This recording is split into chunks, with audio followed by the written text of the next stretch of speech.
Hello everyone, ఇవాళ మన recipe వచ్చేసరికి ఎగ్ పులుసు. ఇది మనకి మన ఇంట్లో ఏమి కూరగాయలు అవైలబుల్గా లేనప్పుడు సింపుల్గా మనం ఎగ్తో అయితే చేసేసుకోవచ్చు. అండ్ నేనైతే ఇప్పుడు మీకు ఎగ్ పులుసు చేసే విధానాన్ని చూపిస్తాను.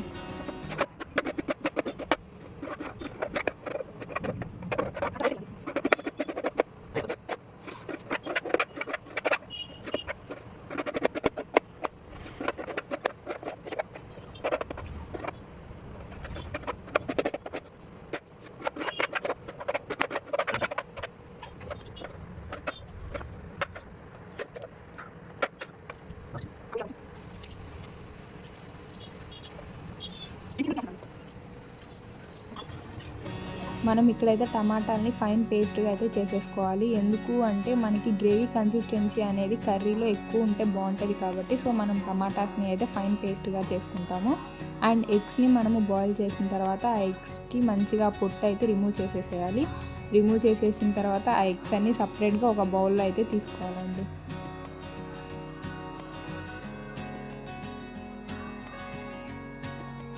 అండ్ ఇలా తీసుకున్న తర్వాత ఎగ్స్కి మనము చిన్నగా ఘాట్లు అనేవి పెట్టుకోవాలి. ఈ ఘాట్లు ఎందుకు పెట్టుకుంటాము అంటే మనం ఆయిల్లో ఫ్రై చేసినప్పుడు ఆ ఉప్పు కారం అవి అనేవి ఏవైతే మనం వేస్తామో అవి ఎగ్స్కి అయితే మంచిగా పడుతుంది. అండ్ ఎగ్ అనేది చాలా టేస్టీగా ఉంటుంది.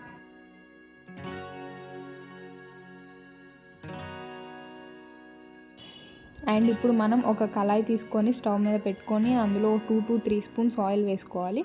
ఆయిల్ వేసుకున్న తర్వాత సరిపడా ఉప్పు కారం పసుపు అయితే ఆయిల్లో వేసేసుకొని మనం ఇందాక సపరేట్ చేసుకున్న ఎగ్స్ని అయితే ఫ్రై చేసుకోవాలండి, ఇలా బ్రౌనిష్ కలర్లో వచ్చినంత వరకు. అండ్ నెక్స్ట్ మనం సేమ్ అదే ప్యాన్లో ఆయిల్ వేసుకొని తాలింపు గింజలు కొన్ని వేసుకోవాలి.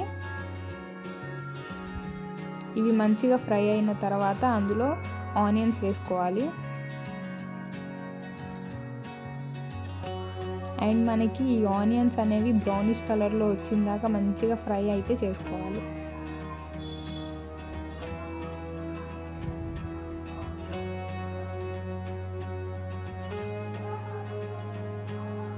అండ్ మనకి ఇలా బ్రౌనిష్ కలర్లో ఆనియన్స్ వచ్చిన తర్వాత మనకి అందులో సరిపడంత పసుపు, మనకి టేస్ట్కి తగ్గంత సాల్ట్ వేసుకొని వీటిని అయితే బాగా ఫ్రై చేసుకోవాలి. సాల్ట్ అనేది యాజ్ పర్ యువర్ టేస్ట్, మీరు ఎక్కువ సాల్ట్ తింటే ఎక్కువ సాల్ట్ వేసుకోవచ్చు. ఇక్కడ నేనైతే సరిపడంత సాల్ట్ వేసుకున్నాను.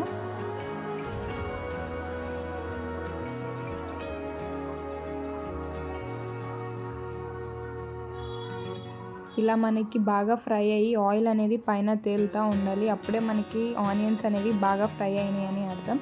ఈ ఆనియన్స్ ఫ్రై అయిన తర్వాత మనం ఈ ఆనియన్స్లో తగినంత వెల్లుల్లి పేస్ట్ అయితే వేసుకుంటాము. వేసుకొని ఆ వెల్లుల్లి పేస్ట్ పచ్చి వాసన పోయేంత వరకు ఆనియన్స్ని అయితే బాగా మిక్స్ చేసుకోవాలి.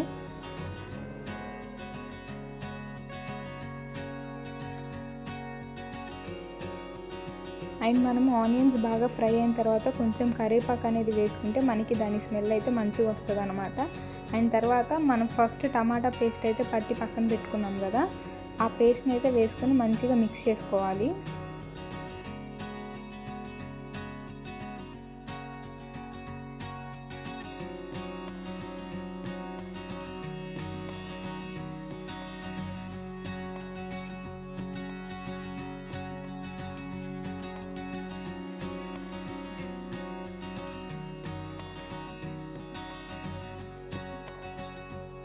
మనకైతే ఇలాగ టమాటా స్మెల్ అంతా పోయి ఆయిల్ అనేది అయితే సపరేట్ అయిపోవాలండి. అప్పుడే మనకి మంచి టేస్ట్ అనేది వస్తుంది.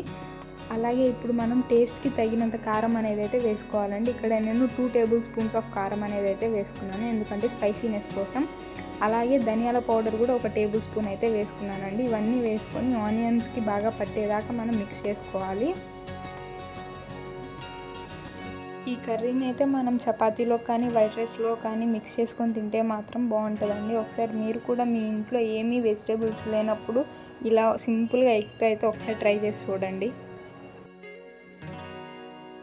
అండ్ ఇప్పుడు మనం ఇందులో కర్డ్ అనేది వేసుకుంటున్నాము. కర్డ్ ఎందుకు వేసుకుంటున్నాము అంటే గ్రేవీ కన్సిస్టెన్సీ కోసం అయితే వేసుకుంటున్నాము. మంచిగా మనకి గుజ్జులాగా ఉండడం కోసం ఈ కర్డ్ అనేది అయితే వేసుకుంటున్నాము. నేనైతే 1 కప్ ఆఫ్ కర్డ్ అయితే ఇందులో వేసుకున్నాను. వేసుకొని మంచిగా మొత్తం అయితే మిక్స్ చేసుకున్నాను. మిక్స్ చేసుకొని మనకి ఆయిల్ అంతా పైకి సపరేట్ అయిన దాకా అయితే దీనిని ఉంచాలి. ఒక 2-3-4 మినిట్స్ అయితే ఉంచాలి.